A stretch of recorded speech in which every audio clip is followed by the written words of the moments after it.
Hi, good morning everyone. Myself Raju KJ. I am handling OOPS with Java on DCET 2018. The question paper code is A. The questions start from 142.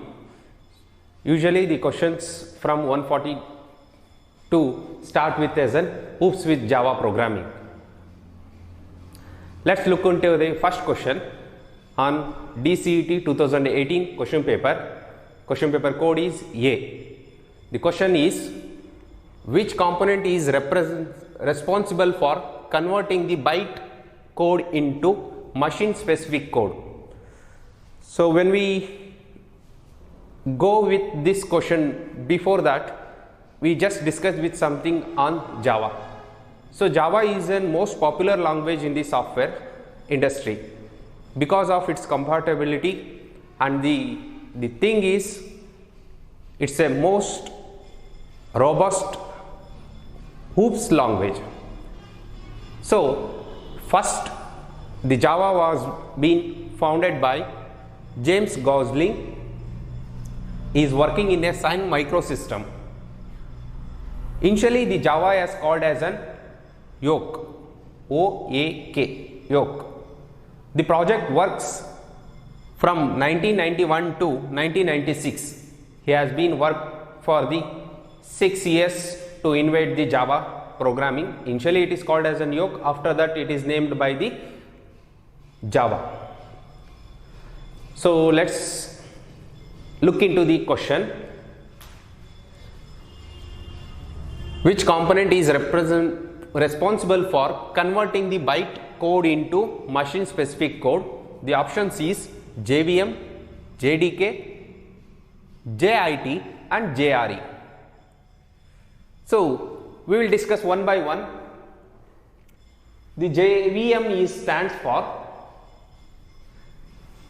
Java Virtual Machine.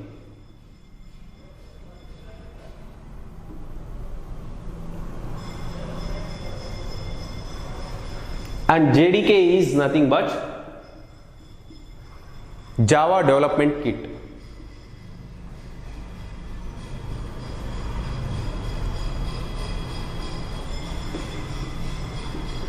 And JIT stands for Just in Time.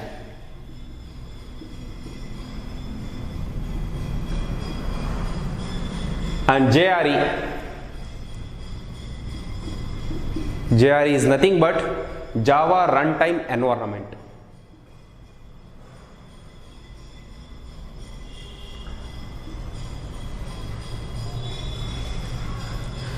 So what these indication in case of Java? So let's discuss one by one. The JDK is nothing but it's a Java Development Kit. It is a software tool which has been released by the Sun Microsystem for setting the environment to develop a Java programs. So it is just like a software which is available in the open source on the internet. So we can download and install before go for coding into Java. So JDK having many versions, JDK 1.6, JDK 1.7, JDK 1.8, like this. The Java has been released the new versions. New version means they have added some classes into the Java software and released in the form of versions. Then JVM is nothing but Java Virtual Machine, which has been set up by the operating system when we install the JDK. When we install the JDK is nothing but we are setting as a Java Virtual Machine on the system. The system will having as a Java Virtual Machine to run the Java codes. Then JIT, Just in Time, it is a part of the JVM. It's a part of the JVM in which whenever the Java bytecode want to be run on a Java JVM, it just take as a JIT as a one of the part of it. Then JRE is also as a Java runtime environment which have a task that whenever we run the Java code, which will loads the classes which are in the libraries. So library files has been loaded by the JRE into the JVM to run the Java code. So means JVM will provide a Java virtual machine which provides an environment to run our code,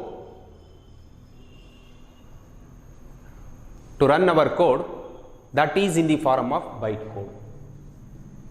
Then what is the meaning of bytecode? Bytecode is nothing but it's a high performance code which has been converted from the Java source file into as an machine independent code. That machine independent code is called as an bytecode.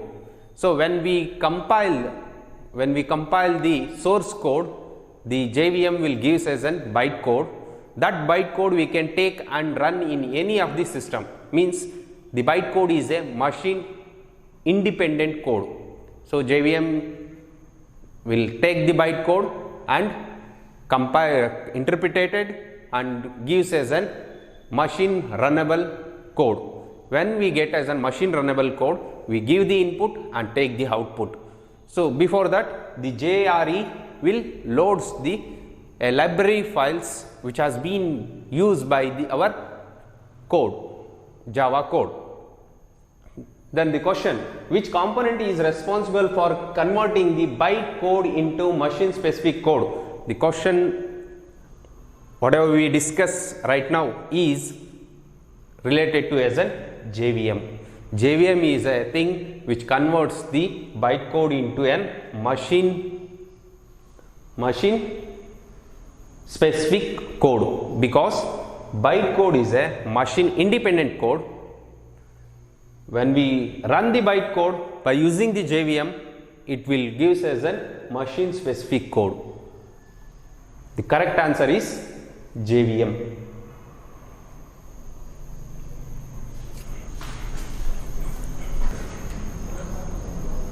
Okay, next move on to the next question. 143 question number. What is the return type of the constructor? Options are int, float, void, does not specify the return type. So what is the constructor? First, constructor is nothing but as a function having the same name as the class name. In Java, when we define as any of the class with the class name, for example, class sum. If any class having the function with the same name as the class name, for example, sum,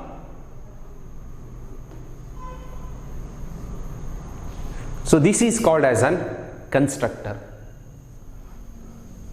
Constructor is a special type of the member function in a class in which it has the same name as the class name, and it doesn't have any return value. Means the constructor task is to construct the values to the data members of the class. So which have as for example, take as an int x. If there is an x variable, if I want to initialize the x, when we create an object, I want to initialize the x value, then the constructor is invoking. So means x is equal to 10. So when I want to create an object, for example, sum s is equal to new sum, semicolon. This is a creation of the object.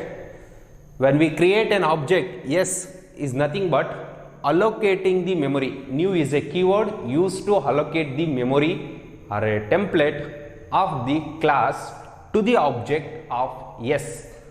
So s is one of the object of the class sum.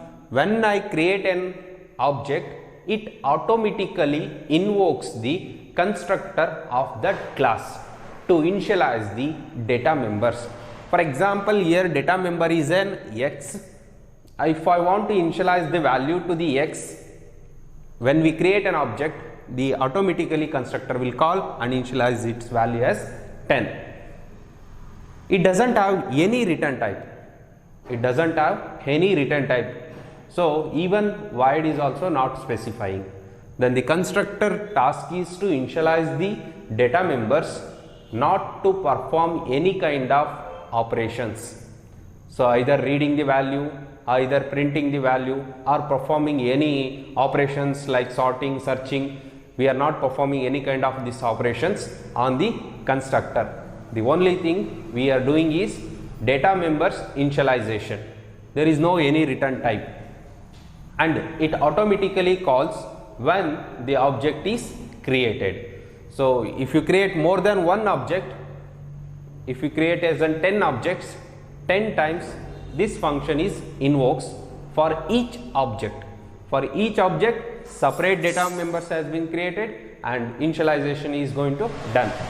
If I want to initialize the data members with parameter, we can specify.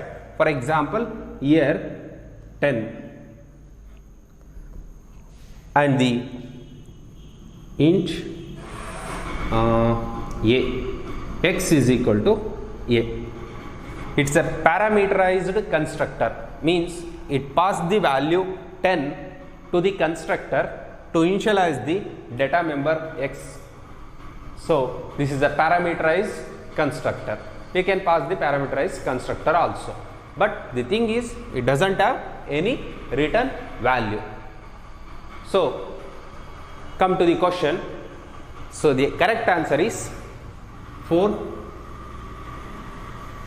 It does not specify any return type because the constructor not return any value. So same as the destructor. So destructor is also as an one of the member function. It automatically calls when the program execution is finished. So we are not going to specifying the destructor in the class. Okay, move on to the next question. The question number is 144. What is the name of the method used to schedule a thread for execution? In Java, which supports a multitasking, the multitasking mechanism is supported by the Java by using a method called as a thread. It can create more than one thread in a current program, that each thread will perform its own individual task. So this is as a thread mechanism. If I am having a small program, it is called as a main thread. The main thread can possible to create more than one thread which are execute independently, in Java. So the thread can be created by using two mechanisms. One is runnable interface, second one is thread class. One is a class, one more is interface. And both the method, the thread can create and execute. When the thread is created, normally threads have some priority. So by default, the thread priority is normal priority.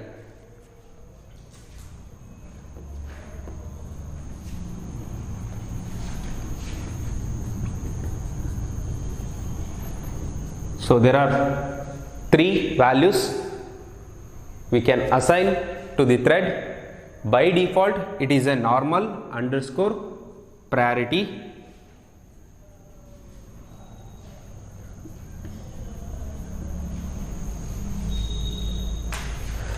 The same as mini priority, max priority. In normal priority, the thread value is 5. In mini priority, thread value is 1. In the max priority, thread value is 10. So these are the thread priorities in which when the execution of the thread, more than one thread taken place in the CPU, if they are having a highest priority, that thread task will be executing first in the CPU scheduling. Okay, these are the thread priorities. Then some of the functions we want to discuss on the thread is, for example, run. Run is a entry point of the thread.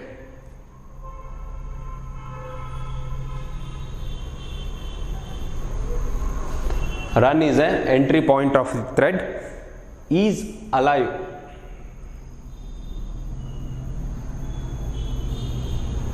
These are the functions. Is alive. Is alive is a function which is used to test the thread is still running or its job is finished. So when we call this function with the thread object, for example, let us take T1 dot is alive, which checks that the T1 thread is still working or its job is finished. It returns either true or false. If it is true, the thread is still alive. False, thread has been finished its task. So next is join. Join is one of the function which is used to test that thread want to finish its task. For example, T1 dot join. When I call this function, the main thread will wait up to the finishing of the T1 thread. If there is a more than one thread, for example, let us call it is a thread T and the child thread is T1. When I call the T1 dot join, or when I call as an T dot join,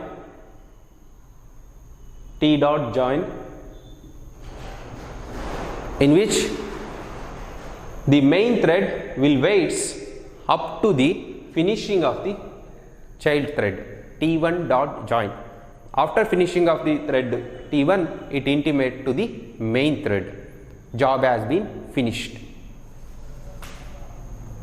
So next is wait.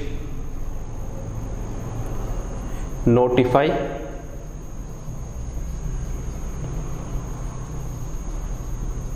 Notify all. So these are the functions used for thread synchronization. So synchronization. What is the meaning of synchronization? Means, for example, having a more than one thread, T1 and T2 thread, T1 needs a resource to execute X, Y and Z, and T2 also needs a resource to execute A, B and Y. See, T1 also need the resource Y and also T2 also need resource Y. What happens if both the thread starts concurrently at the same time? So the thread 1 is needed the same resource and also thread 2 needed the same resource. Who is going to be highest priority? That will get the resource. In which, what happens in the case as the A is here, A, B and Y. Okay, if one resource, T1 thread having a resource A which need a resource Y, and it start waiting to release by the thread T2. In the thread T2 having the resource Y and need a resource as A. So T2 need resource is A and T1 need resource is Y. both are start waiting with each other. How long? In which thread 1 has to release the resource A, or T2 want to release the resource Y, but it not happens. So both the thread still in the idle condition, so not releasing any kind of resources with each other. So this condition is called as a deadlock, in which a resource have been held by the two threads which are needed by the with each other. No one is releasing the resource. That is condition is called as a deadlock. So on that case, the system is still in the idle state, still infinity. So this kind of situations has to be overcome by using a method called synchronization. In case of synchronization, we use the three methods: wait, notify and notify all. The wait method is going to called by a thread in which it tells the other thread that I holding the resources, I just wanted to execute this, still that time need to wait for the release of resource. After execution completed by the thread, it calls notify. When it calls the notify with the thread, it will notify to other thread that resource has been released. If more than one thread are waiting in a queue, if it is called notify all, means all the threads are start accessing the resource, which is the highest priority, it going to getting the first, and it will calls the wait method to indicate that other thread has to be wait after completion of this job. So these are the functions used in the case of synchronization. The synchronization, what he told us, and it is used to avoid the deadlock by holding the resources. So there are two methods for synchronization. One is method synchronization, another one is an object synchronization. So sometimes the code is not possible to synchronize, means method is not possible to synchronize. On that time we are going to use as an object synchronization. So these are the two methods used for synchronization methodology. One is an method synchronization, another one is an object synchronization. Okay, fine. So will we go with the thread life cycle, how the thread will be creating and how it is going to be ended is life. Okay, look into a thread life cycle. In the thread life cycle, when we create an object of the thread, either it may by using a runnable interface or by using a thread class. When we create a thread, it is a newborn. So by using a new keyword, we are creating a new object of the thread, then it is a newborn. This will goes to the ready state. Then ready state means the thread has get the resources, all these resources, and ready for the execution. So that state will jumps from newborn thread to ready state by using a method called start method. A start method, when we call it as a start method, it comes from new state to as a ready state. So it is not in the running state, thread is not in the running state. When we go for as a running state, thread want to run concurrently without any interaction between the other threads, it just start execution its own task by using a method called run. When we call a run method, it will jumps to an running state, then the running state of the thread will start executing. In any time on running state, we can call as an healed method. Healed method means it again jumps to as an ready state, again jumps to as an ready state. And also there is a methods I just discussed right now as an wait method. When we wait for some time, so it is called as a suspending of the thread. when we call as an wait or a sleep method, the running state of the thread will comes to as an inactive or a blocked state. It is called a blocked state or as an inactive state.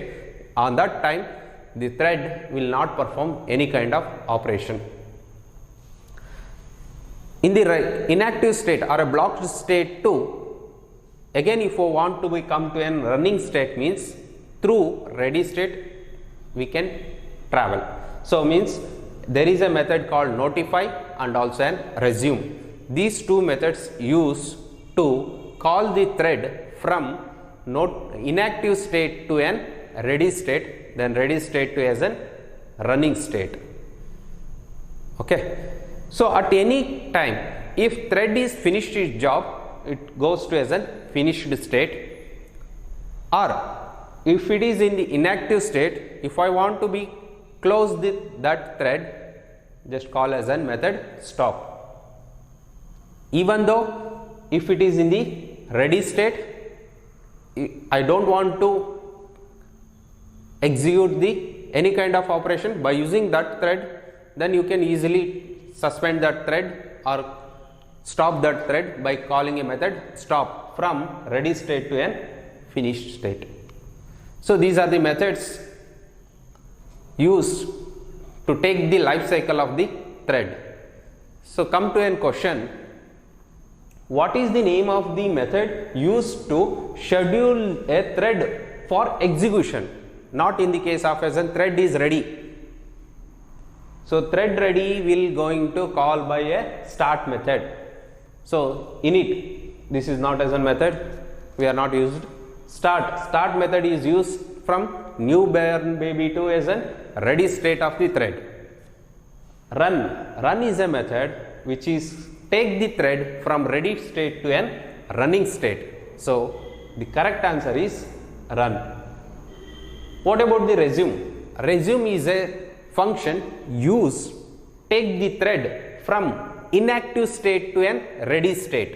So in the thread life cycle, if thread is in the inactive state or a block state, we can take into an ready state by using a resume method or call it as a notify method. So I want to tell two more difference in the wait and sleep method. See here, there is a two methods, wait and sleep. In the running state of the thread, if I call the wait method or if I call the sleep method, it comes to an inactive state. Then what is the difference? So when we use a wait method, when we use as an wait method to the any thread, it will comes to an inactive state. How much of time? We are not specifying that. Means which is the thread which calls to an wait method, that thread has to be notified the thread that comes to an ready state. Means what? The wait method doesn't have any parameters, to wait how long it should be in the inactive state. In the sleep method, we should specify the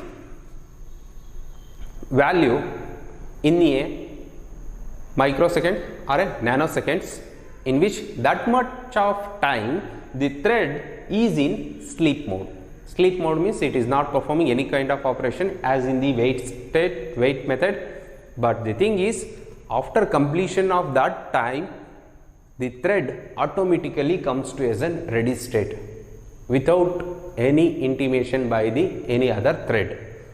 So the wait method, when the thread is jumps to as an inactive state, means that object again need to call the notify method to intimate that wake up the thread from inactive state to an ready state. So these are the two difference between wait method and sleep method. So very important in the thread chapter.